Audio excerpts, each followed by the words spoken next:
Buenos días, hermanos. Qué bueno verlos.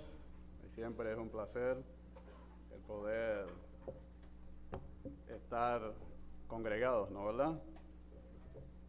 Damos muchas gracias al Señor por esta gran bendición. Entonces, continuamos, hermanos, con nuestro cántico de gratitud en el Salmo 34. Este es un salmo que si antes no era mi favorito, bueno, pues ya entra dentro de los muchos favoritos. Y yo espero que también todo este tiempo que hemos estado bajo el sonido de la palabra de Dios a través de este salmo, pues podamos apreciar la hermosura que encontramos en él y en todo el salterio. Así que vamos a orar para pedir la dirección de Dios en estos momentos. Padre amado, alabamos y glorificamos tu nombre, oh Señor. Seguimos ante tu presencia. Y encomendamos, oh Señor, nos encomendamos en estos momentos para que tú hagas uso de tu siervo como un instrumento útil para la edificación de tu pueblo. En el nombre de Cristo Jesús. Amén. Bien.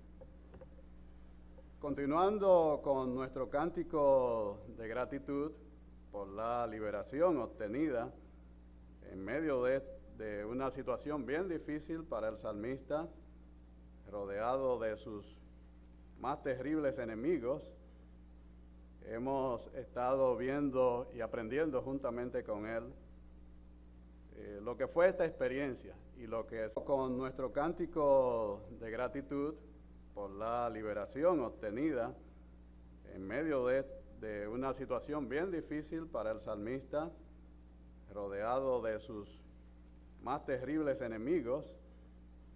Hemos estado viendo y aprendiendo juntamente con él lo que fue esta experiencia y lo que significó espiritualmente para él. Ahora en el versículo 5, donde vamos a tratar en esta mañana, continúa el salmista, todavía en la primera estrofa. Decíamos que métricamente este salmo, acuérdense que es un himnario, métricamente este salmo está dividido en 4 estrofas.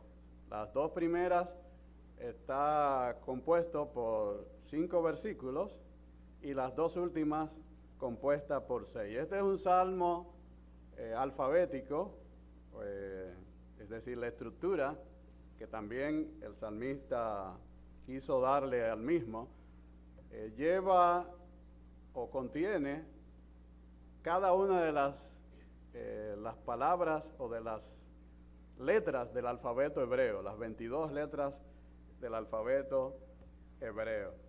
Entonces, vemos que el salmista ha puesto mucho empeño en que todas las cosas que contiene este salmo sean de edificación para el pueblo de Dios. Y indudablemente que guiado por el Espíritu Santo, este salmo, que es prácticamente un testimonio de su experiencia, a través de toda la historia, ha sido un salmo indudablemente que nos inspira a cantar en gratitud a nuestro Dios. Entonces, en este verso, que ya es el último de esta primera estrofa, David sigue presentándonos las razones que motivan su determinación de alabar a Dios. Recordemos que en el primer versículo de este salmo dice David: bendeciré a Jehová en todo tiempo. Su alabanza estará de continuo en mi boca.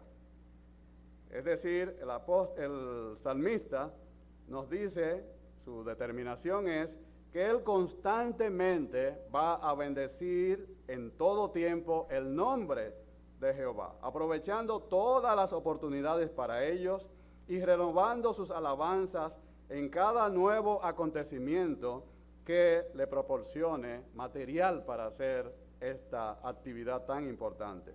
Lo va a hacer también abiertamente. Su alabanza estará de continuo en mi boca. Y también lo hará, indudablemente que así, de corazón. Dice él que en Jehová se gloriará mi alma. Mi alma se jactará, es lo que dice el salmista aquí con el término gloriar.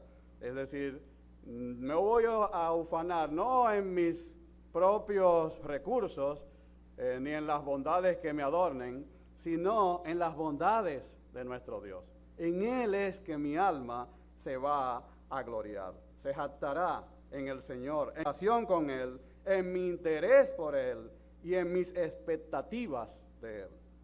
Y es, hermanos, que la alabanza, las alabanzas, así también como la oración y las acciones de gracias continuas, son también requisitos indispensables en la vida del creyente, tal cual como nos lo señala el apóstol Pablo cuando en Efesios 5:20 nos dice, dando siempre gracias por todo al Dios y Padre en el nombre de nuestro Señor Jesucristo. Igualmente también en 1 Tesalonicenses, capítulo 5, versículos 17 y 18, nos dice, y orad sin cesar, dad gracias en todo, porque esta es la voluntad de Dios. Son algunas referencias que encontramos en el Nuevo Testamento, hermanos, en torno a esta obligación de alabar, de glorificar el nombre de nuestro Dios. Así es que desde el versículo 4 que vimos anteriormente, vemos cómo David pasa a presentarnos las razones que motivan su compromiso con esta adoración continua a Dios. Y en este primer versículo es el versículo 4, es casi como si fuera la respuesta del salmista a una pregunta. ¿Por qué, David? ¿Por qué debemos alabar y magnificar a Dios? Y sin perder el ritmo, David nos da la respuesta que nace en primer lugar de su experiencia personal con Dios. Nos dice David, porque busqué al Señor. David estaba abrumado por sus temores. ¿Y cuál fue el recurso, hermanos, que usó? Dice él, busqué al Señor. Solo el necio, reconoce también el mismo David en el Salmo 14, versos del 1 al 3, no cree en Dios ni tampoco le busca. Y lo que encuentra en el carácter de ellos es lamentablemente deprimente. Nos dice en este Salmo 14, versos del 1 al 3, Jehová miró desde los cielos sobre los hijos de los hombres para ver si había algún entendido que buscara a Dios. Todos se desviaron, a una se han corrompido. No hay quien haga lo bueno, no hay ni siquiera uno. El apóstol Pablo cita estos versículos también en Romanos capítulo 3, versos del 10 al 12, para demostrar cómo el pecado había afectado a toda la humanidad y cada parte de nuestro ser. Es solo por medio del ministerio, hermanos, del Espíritu Santo, que los hombres llegan a conocer su necesidad de Dios y su necesidad de salvación. Y reconociendo esto, por medio del Espíritu Santo es que se mueven a buscarlo. David reconoce, aún en su dispensación, que se requiere una condición especial, por lo que habla del temor a Dios. Dice en el versículo 9 de este mismo Salmo, temed a Jehová vosotros también de la pobreza espiritual. Nos dice él en el versículo 6, este pobre clamó y le oyó Jehová. Y también de los justos, los hechos justos por Dios. Nos dice en el Salmo 32, versos 1 y 2, bienaventurado aquel cuya transgresión ha sido perdonada y cubierto su pecado. Bienaventurado el hombre a quien Jehová no culpa de iniquidad y en cuyo espíritu no hay engaño. Su búsqueda fue un verdadero empeño, hermanos. Puso en ella toda su alma. ¿Y cuál fue el resultado? Nos dice David de esta búsqueda. Dice, y él me oyó. El término oyó implica atención y respuesta. La búsqueda del salmista fue respondida por un movimiento del favor de Dios. Y él me oyó. El soberano de todo el universo inclinó su oído a su súplica y no fue indiferente a su búsqueda. Así es que tenemos motivos para unirnos en acción de gracia a Dios por su disposición, hermanos, a escuchar nuestra oración, de la que todos los santos hemos obtenido consuelo, porque nunca les dijo a ninguno de ellos, búscame en vano. Y dice el salmista también, le alabo porque me libró de todos mis temores. Me libró del hebreo naxal. Se trata de una palabra muy significativa, llena de fuerza y vitalidad.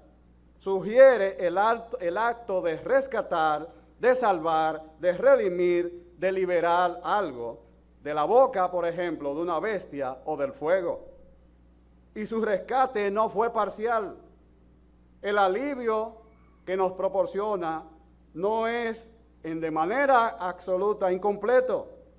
La libertad que proporciona nuestro Señor es libertad absoluta. Me libró de todos mis temores, sin quedar ninguno pendiente. Es como si dijese alguien, Dios barre el campo de batalla, mata a los enemigos y hasta entierra sus huesos. ¿Quién puede, por lo tanto, argumentar en contra de estas respuestas tan contundentes? Yo lo busqué y él me respondió, y la prueba de ello es que me libró de todo aquello que me atemorizaba. Ciertamente, como nos dice David, Dios es el único merecedor de ser engrandecido, magnificado y exaltado de manera continua. En el versículo 5, hermanos, nos encontramos con el segundo de estos testimonios de gratitud. David amplía su visión y la enfoca sobre lo que Dios ha hecho también por todos los mansos. Nos dice este versículo 5, los que miraron a él fueron alumbrados y sus rostros no fueron avergonzados. El salmista reconoce que su caso, hermanos, no era en absoluto exclusivo.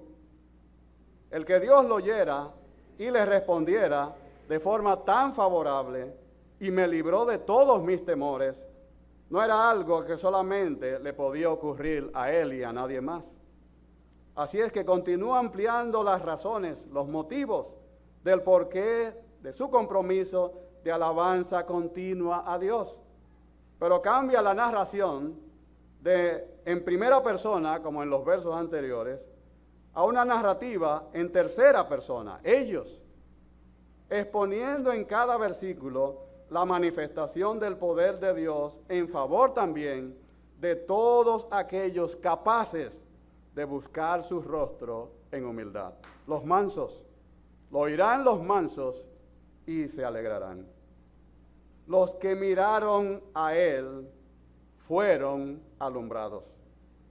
El término mirar, del hebreo nabat, se usa comúnmente con la connotación física de mirar, pero este verbo se usa más frecuentemente en un sentido figurado, como por ejemplo para indicar una percepción espiritual interna, como cuando Dios le dijo a Samuel, no mires su apariencia, 1 Samuel 16:7, cuando buscaba un rey para Israel entre los hijos de Isaí, el padre de David.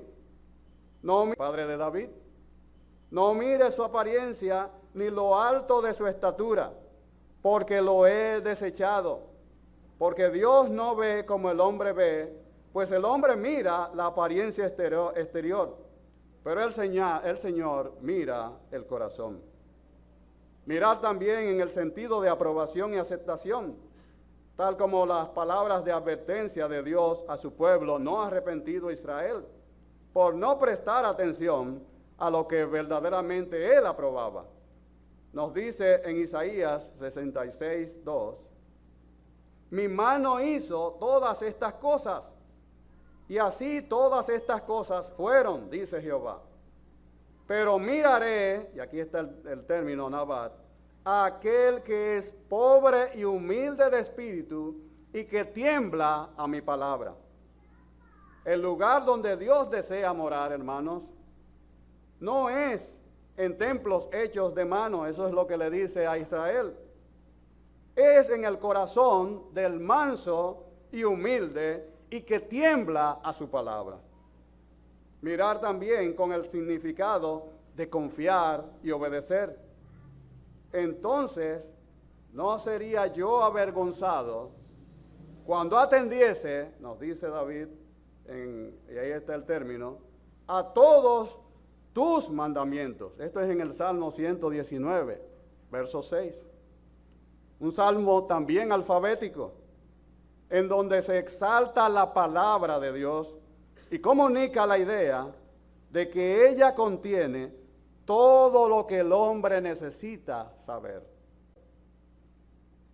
Los que miraron a él, nos dice el salmista en nuestro texto, son, por lo tanto, todos aquellos que, al igual que el salmista, en su momento de gran necesidad, depositaron su confianza absoluta en la salvación, en la liberación que viene de Jehová. Mirar en nuestro texto, tomando también en cuenta el contexto, expresa un anhelo intenso por la salvación, por la liberación que viene única y exclusivamente de Jehová. Algunos manuscritos cambian algunas vocales y lo hacen este texto imperativo. Mirad a él y sed iluminados. Pero más bien lo que señala el versículo es la necesidad, hermanos, de ejercitar nuestra fe, de confiar en nuestro Dios. Mas el justo por la fe vivirá, nos dice Hebreos 10:38. Esa es la vida, hermanos, que agrada a nuestro Dios. Alguien ha definido la fe como mirar a Dios con ojos interiores de confianza. El salmista nos invita a que acudamos en humildad ante la presencia de Dios, en oración y fe, tal cual como él y otros muchos, mansos y humildes de corazón, que lo buscan, habían hecho y fueron iluminados. Es decir, alumbrados. Es como si encontraran una luz. Sus rostros, podríamos decir, se iluminaron o se alegraron. Sus mentes se calmaron porque se sintieron seguros de que Dios los protegería. Nada podría expresar mejor lo que ocurre a menudo en tiempos de angustia, cuando el corazón está triste, y esto se refleja en nuestro semblante. Es como si una nube oscura aparentemente se hubiese posado sobre nosotros. Mas cuando uno mira a Dios en oración y fe, la carga se quita del corazón y el semblante se ilumina con esperanza y alegría. Sus rostros van a iluminarse, reflejando la alegría de sus corazones por la respuesta del Señor a sus súplicas. ¿Hacia dónde, hermanos, estamos mirando cuando tenemos dificultades o sentimos temor? ¿Es Dios nuestro primer o nuestro último recurso? Y sus rostros no fueron avergonzados. Recuérdense que este es un salmo con la estructura de la poesía hebrea, que no apunta a la rima de las palabras, sino a la rima de las ideas, si pudiéramos decirlo así, donde se riman las ideas. ideas paralelas.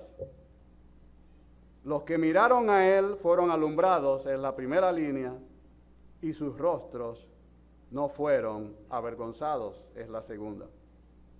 Y esta segunda línea del verso 5 nos señala el resultado de mirar hacia Dios. Sus rostros nunca serán avergonzados. Y sus rostros comienza con la letra Bau del alfabeto hebreo, la quinta letra de este texto alfabético, que parece sustituir a un verso que parece haberse perdido, pero esto no es lo importante. La experiencia reciente de David, de cómo Dios respondió a su oración pidiendo ayuda y cómo lo libró, fue solo el ejemplo de lo que Dios hace por todos los mansos y humildes que acuden a Él. Por lo tanto, todos aquellos que depositen su confianza en el Señor nunca experimentarán desilusión, es lo que nos dice el salmista. No fueron avergonzados. El término no, del hebreo al, en el hebreo es un no enfático, tal como el que encontramos en el Salmo 121, versículo 3, donde dice: no dará tu pie al resbaladero, ni se dormirá el que te guarda.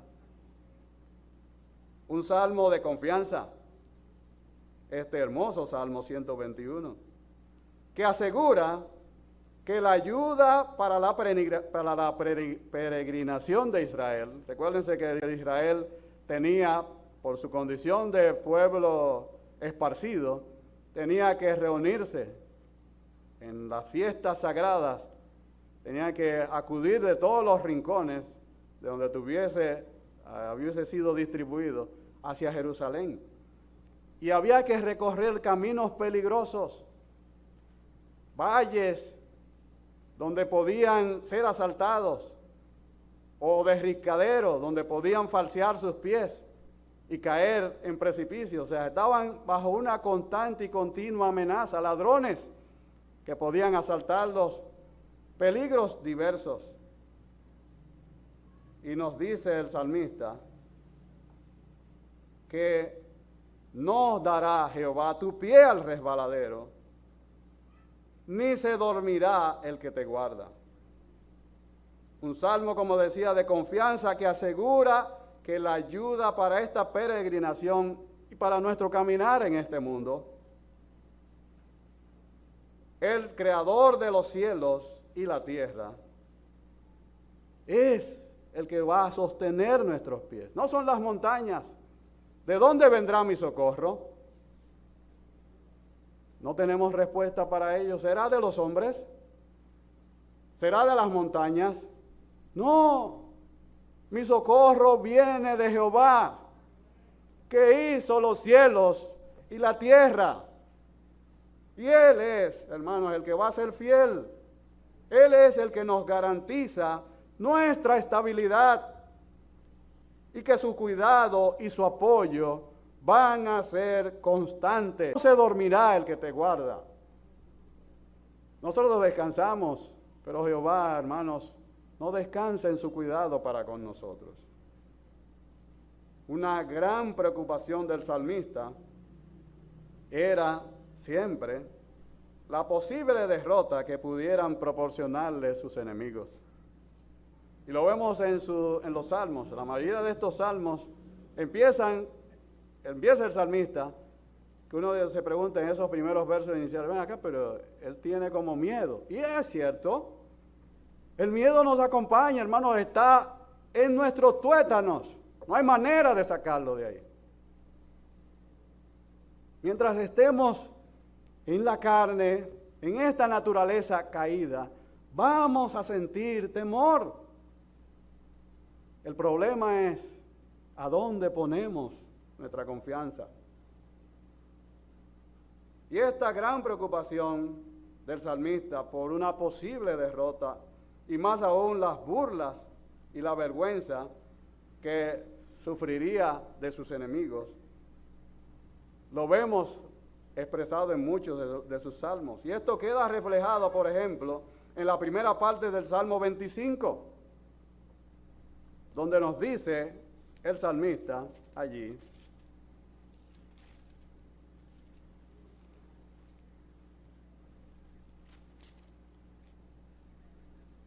a ti, oh Jehová, levantaré mi alma. Dios mío, en ti confío. No sea yo avergonzado, no se alegren de mí mis enemigos. Ciertamente ninguno de cuantos esperan en ti. Fíjense cómo cambia ahora. Lo que aparentemente era temor, ahora viene la confianza. Ciertamente ninguno de cuantos esperan en ti serán confundidos. Serán avergonzados los que se rebelan sin causa. Ninguno, hermanos, de los que esperan en ti, se acercan a ti, te buscan, serán avergonzados, es el término aquí. Confundidos. Los que ciertamente sí serán avergonzados son los que se rebelan sin causa.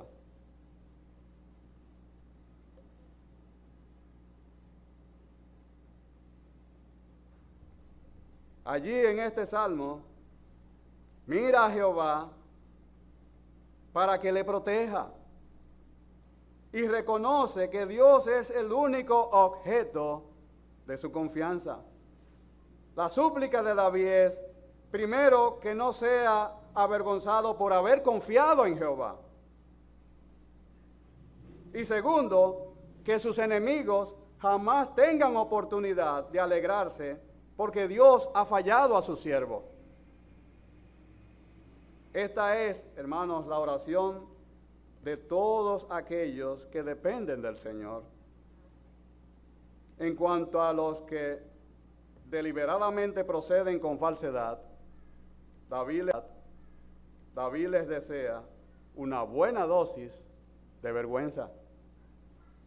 Esta misma bendición nos asegura David que será también la experiencia de todos los fieles que miran con fe, tal como ellos, los israelitas, en el desierto, que creyéndole a Dios, miraban a la serpiente de bronce y recibían la sanidad que buscaban al instante. En Números capítulo 21, del 4 al 9, esa historia la conocemos muy bien.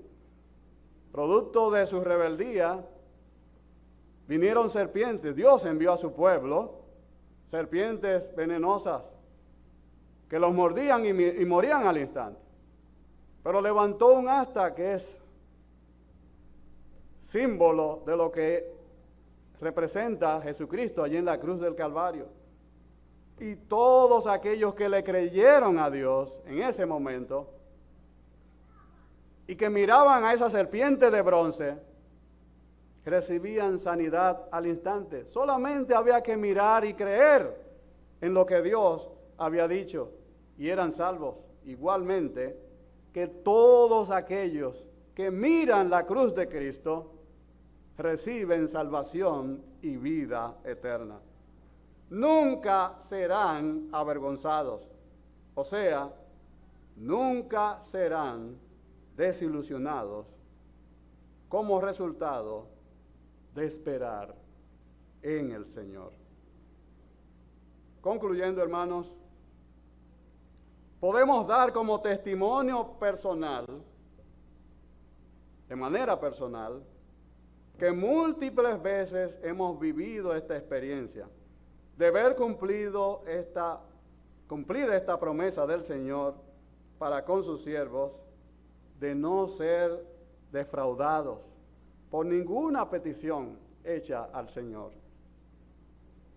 Como también, hermanos, nos ha tocado ser testigos del cumplimiento de esta promesa en la vida de otros muchos de nuestros hermanos. Nuestro hermano Lisandro, para no ir muy lejos, ya comunicó en las redes que las oraciones que estábamos haciendo por que él obtuviese su beca fueron respondidas por el Señor. Y qué gran gozo y qué gran alegría. Indudablemente que eso nos llena el corazón, el ver que los que miramos al Señor, igual como lo hizo él y su familia, y nosotros simplemente lo hemos acompañado, hemos recibido respuesta oportuna de nuestro Señor y no fuimos avergonzados. Así que la fidelidad de Lisandro, yo espero que se solidifique aún más, ¿no es verdad, mi hijo? Cuando esté lejos, que no deje de mirar al Señor, donde quiera que esté, y ese compromiso sea fiel, al igual que lo ha sido también en sus responsabilidades. Pero de manera muy especial, hermanos, todos nosotros, como iglesia, hemos sido testigos recientemente de cómo Dios, aún 100 años después, no ha dejado en vergüenza a sus fieles, que mirando hacia Él, confiando plenamente en su palabra, vinieron estos hermanos desde muy lejos, dejando las seguridades de sus lugares, de sus familias, de sus amigos, de sus países, sorteando un sinnúmero de dificultades que solo Dios sabe, para ser extranjeros en un país extraño que no los recibió inicialmente de muy buena manera, con el propósito de traer, hermanos, con el firme propósito de traer la buena semilla del Evangelio. Y aún habiendo partido ya ellos al cielo, sus obras con ellos siguen, dando frutos aún para la honra y la gloria de Dios. Sin lugar a dudas, que vale la pena, hermanos, poner nuestra mirada de confianza de manera absoluta en Dios y en su palabra. Y hermanos, antes de que el polvo se asiente de esta situación de pandemia, con la llegada de estas vacunas, no perdamos otra vez de vista, si es que en algún momento lo hicimos, en dónde debe estar apoyada nuestra fuerte confianza. Dios no nos ha dejado en vergüenza. A los pocos que desde el inicio de la pandemia, cuando todo era confusión y nadie sabía hacia dónde correr, decidimos, con toda la oposición del mundo, mirar hacia Dios en busca de su voluntad en su palabra.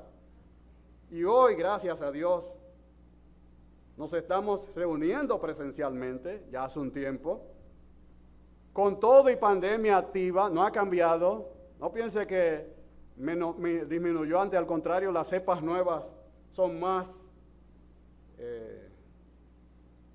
contagiosas. Y nadie llamaría a esto que estamos haciendo hoy una imprudencia, cuando esto mismo, hermanos, era lo que proponíamos al inicio. Cuando nadie sabía hacia dónde mirar, sus ancianos, hermanos, decidimos mirar hacia el Señor. Poner la mirada hacia el Señor, no hacia las autoridades humanas, hacia las soluciones humanas. En ese momento no había ninguna. Pero sí sabíamos que aún con todo y el temor que nos pudiese embargar, nuestra confianza tenía que ser necesariamente puesta en Dios. Y Dios, hermanos, no nos ha dejado en vergüenza. Si en algún momento por obediencia a las autoridades, pero en esos momentos iniciales las autoridades no sabían siquiera qué hacer. Pero nosotros, los hijos del Señor, sus mansos y humildes, sus fieles, entendíamos que donde debíamos mirar era hacia el Señor y su palabra. Y eso mismo es lo que pretendemos seguir haciendo.